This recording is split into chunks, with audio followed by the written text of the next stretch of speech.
Assalamualaikum warahmatullahi wabarakatuh.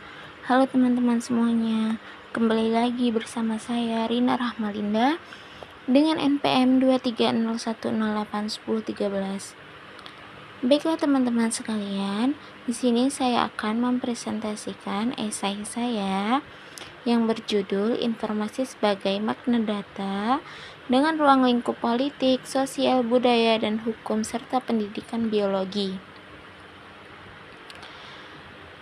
Data merupakan sekumpulan fakta mentah yang belum memiliki makna. Ketika data diolah, ditafsirkan, dan diberi konteks, ia berubah menjadi informasi yang bernilai. Dalam berbagai bidang kehidupan, informasi memegang peran penting sebagai dasar pengambilan keputusan, pemecahan masalah, dan pembentukan pengetahuan baru. Pemahaman terhadap informasi sebagai makna dari data menjadi semakin relevan ketika diterapkan dalam ranah politik, sosial, budaya, hukum, serta pendidikan biologi. Yang pertama itu politik. Dalam dunia politik, informasi merupakan instrumen utama yang memengaruhi kebijakan dan opini publik. Dan mengenai pemilihan, tingkat partisipasi atau survei, persepsi masyarakat perlu dianalisis secara objektif agar dapat menjadi informasi yang valid bagi pemerintah maupun lembaga politik.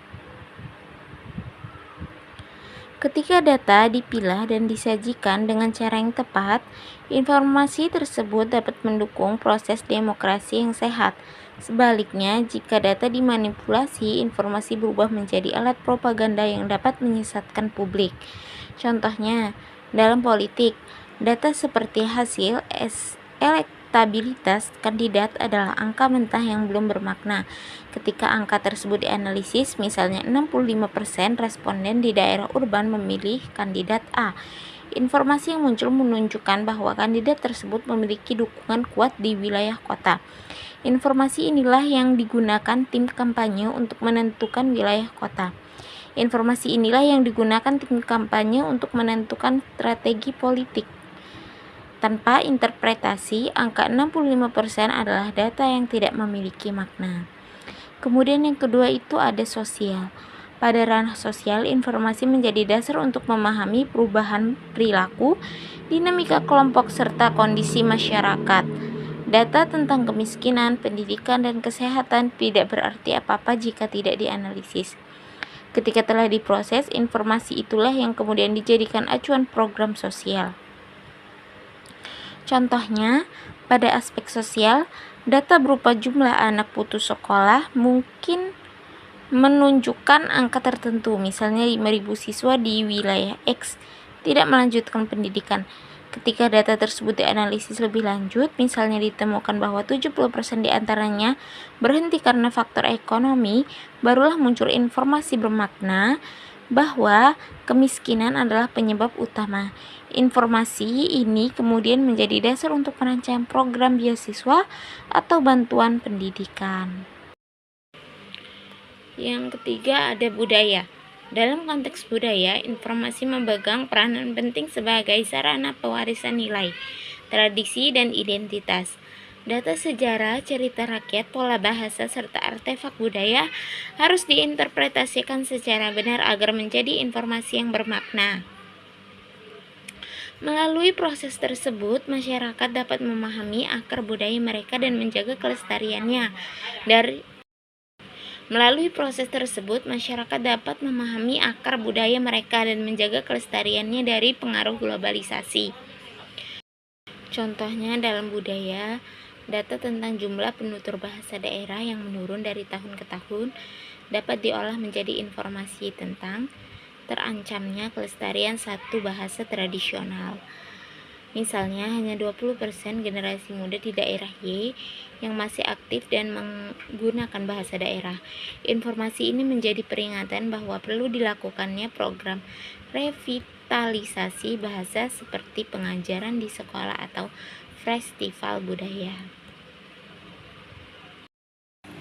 Yang keempat yaitu pada bidang hukum, informasi merupakan elemen vital dalam proses peradilan.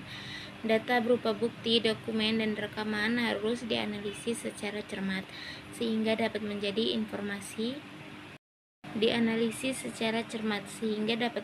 informasi yang valid untuk mendukung putusan hukum. Struktur hukum yang baik sangat tergantung pada akurasi informasi.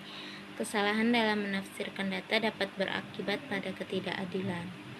Contohnya pada bidang hukum, data berupa rekaman CCTV, jejak digital, atau laporan saksi merupakan kumpulan fakta. Ketika bukti-bukti tersebut dianalisis dan disimpulkan bahwa pelaku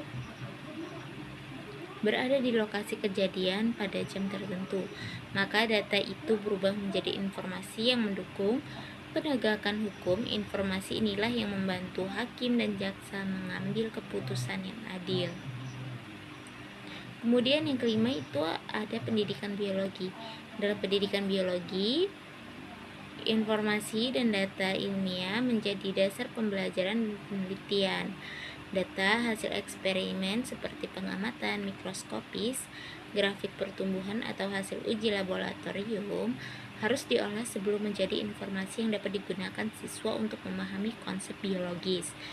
Proses pengolahan data ini mengajarkan peserta didik berpikir kritis dan analisis. Dengan demikian, informasi bukan sekedar hasil olahan data, tetapi juga sarana pembentukan literasi sains. Contohnya dalam pendidikan biologi, proses perubahan data menjadi informasi terlihat jelas dalam kegiatan eksperimen. Misalnya data pengukuran tinggi tanaman. Setiap minggu menunjukkan angka acak seperti 3 cm, 5 cm, 8 cm, dan 12 cm.